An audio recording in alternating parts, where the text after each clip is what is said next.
Samsung's latest flagship is here. The Note 9 is an absolute beast of a smartphone. I'd even call it a superphone. It is stacked with features. High-resolution AMOLED display, headphone jack, USB-C with fast charging, a stylus, dual camera system, 4,000 mAh battery, IP68 water resistance, expandable storage. The list goes on. I think the Note 9 has just about everything you could ask for in a smartphone in 2018. If you're cool with using Android, that is. Let's jump right in. Samsung held nothing back this year for the Note 9. This phone is a state-of-the-art piece of tech. We'll start with the display. It's beautiful. I think Samsung's best ever. A 6.4-inch AMOLED panel at 2960 by 1440, 516 pixels per inch.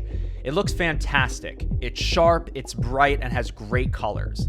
The display is curved on the sides, a signature Samsung design aesthetic. And the corners are rounded too. I think pointy-cornered smartphones are becoming a thing of the past. And no, there is no notch. Good job, Samsung. Though you've got small top and bottom bezels and even smaller side bezels. The phone definitely feels big in my regular-sized hands, but it also feels great. When you hold this thing, you immediately get the impression that it's a premium device. It's got some nice heft to it. Beefy, even. The back is glass, so don't drop it. Funny enough though, the phone slipped out of my pocket onto concrete while I was sitting on a chair, and neither side cracked. I just have a couple of little scuffs. The phone seems to be holding up well against other dings and microabrasions, but it's certainly a fingerprint magnet. The Note 9 has a headphone jack. It does USB-C fast charging with the proprietary charger and supports wireless charging as well. Samsung went big, huge with the battery here, 4,000 mAh. For comparison, the iPhone X has a 2,700 mAh battery. This phone will definitely last you all day, no question. There's a downward-facing speaker as well as a front-facing speaker, but the device doesn't get that loud. I feel like it can be a bit louder, but it sounds okay for a phone. On the left side of the device, you've got your volume rocker and Bixby button, which A, is way too close to the volume keys, and B, something I don't think should exist. And on the right, just the power button. They feel great, nice and clicky. Because it's a Note, you've got the S Pen. And no, you can't accidentally insert it the wrong way. I tried. Depending on what color phone you choose, your stylus color will vary. The S Pen is as accurate and responsive as it's ever been, and is definitely one of my favorite features of this phone. If you're unfamiliar, you can just pop out the pen, jot down a note, and then put the pen back and continue on with your day. The memo is saved without having to unlock your device.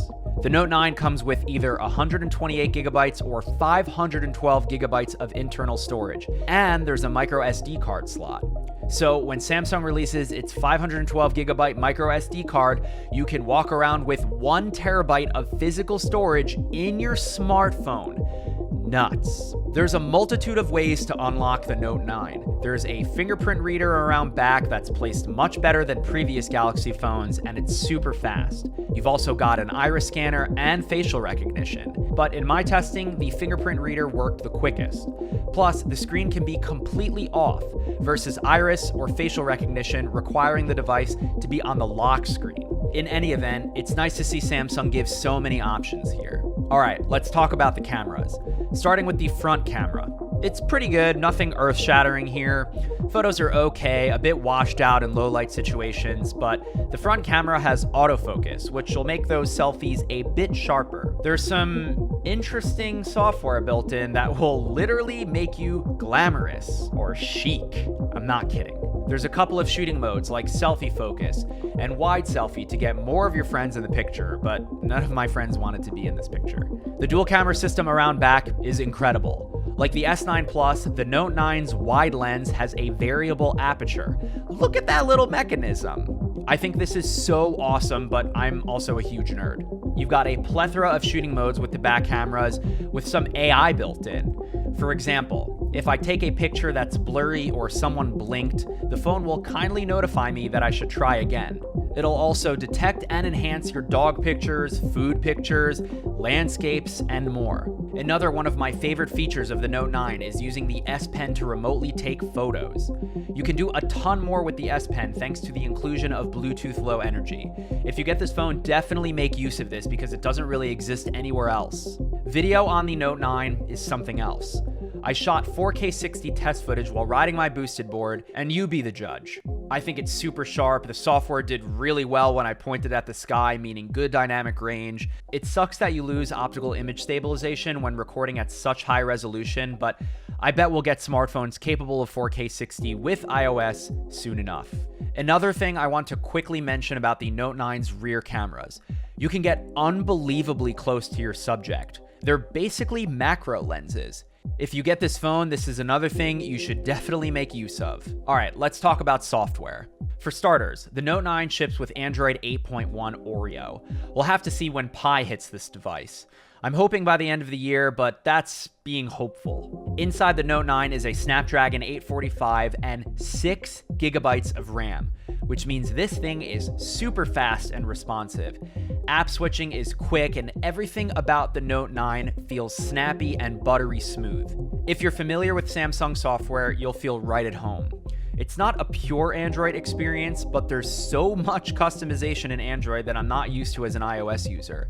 It's refreshing. I've been using iOS and the Apple ecosystem primarily for over 10 years, so diving into the Android experience this deep was definitely eye-opening. You can swipe the screen in any direction to unlock the device. You can have widgets on the home screen, meaning instant access to Google Voice Search, Google Assistant, so useful. You can do split-screen apps if you're into that sort of thing, though many apps don't support it just yet. The always-on display is neat.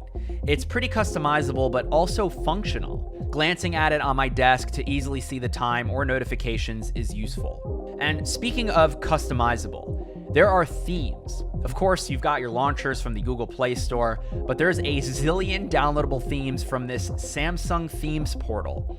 Some might find this tacky, but Android is a sandbox, and that's great. You can really choose your flavor. I like that you can hide the software navigation bar by double tapping this little dot. I like that you can view the app tray in either list view or as cards. I like that you can adjust the grid size for home screen apps as well as apps in the app tray. The list of software customization goes on and on. And if you're an Android user, you're probably rolling your eyes at me, which is totally fair. Did I mention widgets? Or Android's functional settings tray? I was digging around and discovered that the Note 9 has landscape home screen functionality, which honestly just makes me miss my sidekick. Oh yeah, Bixby. I won't get too deep here because A, this is pre-release software, and B, there's literally a Google widget that comes stock with the phone on the home screen. Look, I understand what Samsung is trying to do here, but leave it to Google. The physical Bixby button still annoys me, and I turned off left swipe for Bixby. When all is said and done, if you're upgrading from a Samsung device that's, say, at least 2 years old, like the S7 for example, I would definitely consider the Note 9. If you have an S8 or a Note 8, I'm not sure that this is that compelling of an upgrade. If you're a Samsung diehard, know that this is the best device the company has ever made.